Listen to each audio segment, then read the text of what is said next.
लालच ने ना जाने कितने घर बर्बाद कर दिए। लालच में लोग किसी की भी जान लेने में नहीं हिचकिचाते। ऐसा ही आज की घटना में होता है। आधी रात को बच्चे बेड पर नहीं थे।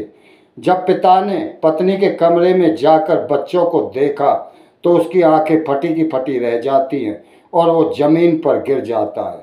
फिर उसके साथ भी ऐसा घट जाता है जिसको सोचकर आप विचलित हो जाओगे। दोस्तों, ऐसा क्या हुआ इस घटना में? इस घटना की पूरी सच्चाई जानने के लिए आप हमारा वीडियो अंत तक जरूर देखिएगा।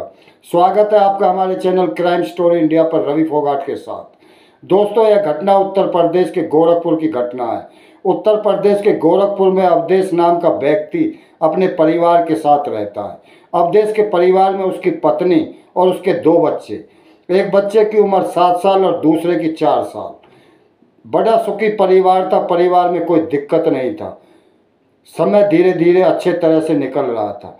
लेकिन कुछ दिन बाद अवधेश की पत्नी की बीमारी के कारण मौत हो जाती है और अवधेश पर ऐसा दुख का पहाड़ टूट जाता है जो वो बर्दाश्त नहीं कर पाता।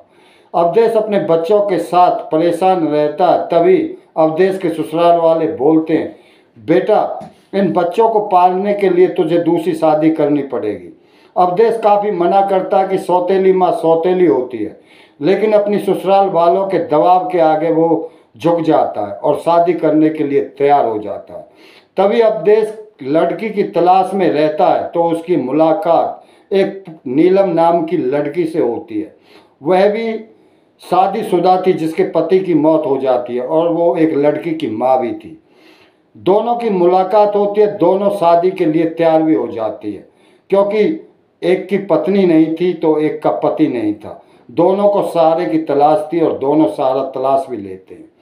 जब दोनों के परिवार वाले इन दोनों की शादी करा देते हैं, समय बड़े अच्छे से निकल रहा था। कोई दिक्कत नहीं थी, सभी प्रेम से रह रहे थे। लेकिन एक दिन क्या होता है, रात में अवधेश की पत्नी, जो दूसरी पत्नी थी नीलम, वो पुलिस के पास फ़ोन करती है और पुलिस को बताती है, सर आप जल्दी से घर आ जाओ, मेरे 2 बच्चे और पति पर किसी ने हमला कर दिया, वो खून से लथपथ हुए ज़मीन पर पड़े हैं, आप जल्दी घर आ जाओ। यह सुनकर पुलिस भी घर तुरंत पहुंच जाती है और तहकीकात में जुट जाती है। पुलिस ये नज़ारा देख रही थी कि 2 बच्चे खून से लथपथ और उनका पिता जमीन पर खून से लथपथ पड़े हैं, लेकिन इनकी माँ को और इनकी एक बेटी को खरोच भी नहीं है। तभी पुलिस इनको हॉस्पिटल ले जाती है और हॉस्पिटल ले जाने के बाद डॉक्टर इनको मृत घोषित कर देते हैं।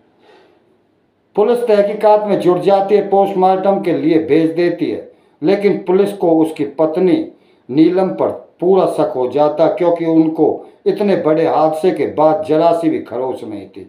पुलिस दोबारा उनके घर जाकर पूछताछ करती है तो नीलम से जब वो पूछताछ करती है तो उसके बयान जिस दिन हत्या हुई थी उस दिन अलग थे और आज कुछ अलग।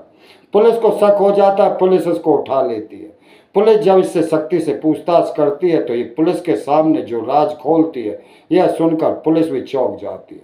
वो पुलिस को बताती है जिस दिन की ये वारदात है उस दिन रात को ही उसका और उसके पति के बीच झगड़ा हुआ था क्योंकि उसका ये दूसरा पति था और वे पति अवधेश अपनी सारी प्रॉपर्टी अपने 2 बच्चों के नाम करना चाहता था।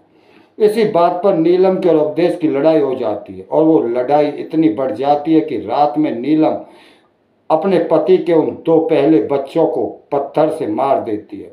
जब अवधेश आता है वह देखकर यह नज़ारा उसकी आंखें फटी रह जाती और ज़मीन पर गिर जाता है।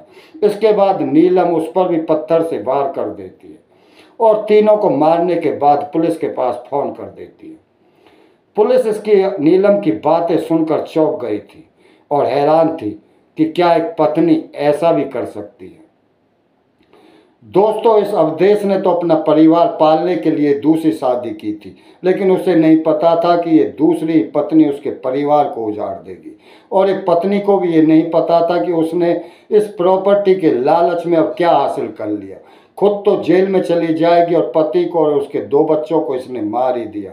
अब इसकी बेटी भी अनाथ हो गई। इसको पता नहीं कब ये बेचारे की बेटी बड़ी होगी और कौन इसका पालन पोषण करेगा। अब वो प्रॉपर्टी किस काम की है। दोस्तों, आप इस घटना के बारे में अपनी राय जरूर देना। पुलिस ने तो इनको सज़ा दिलाने की पूरी कोशिश की और कोर्ट में केस चला हुआ है। इनको तो सज़ा हो जाएगी। लेकिन आप अपनी राय कमेंट बॉक्स में ज़रूर देना। क्या लालच के लिए अपना परिवार को बर्बाद करना अच्छा है? इस औरत ने भी ऐसा ही किया। अपने परिवार को लालच के चलते बर्बाद कर दिया और अपनी बेटी को अनाथ कर दिया। जिसकी प्रॉपर्टी के लिए लड़ाई लड़ी, जिसकी प्रॉपर्टी देने के लिए इसने खून कर दिए, वही बेटी आज अनाथ थी। दोस्तों, अपनी इस घटना के बारे में राय जरूर देना और अगर आपको हमारी वीडियो अच्छी लगे तो इन्हें शेयर भी करें और चैनल को सब्सक्राइब करें। कल हम एक सत्य घटना के साथ फिर आएंगे। जब तक के लिए जय हिंद, जय भारत।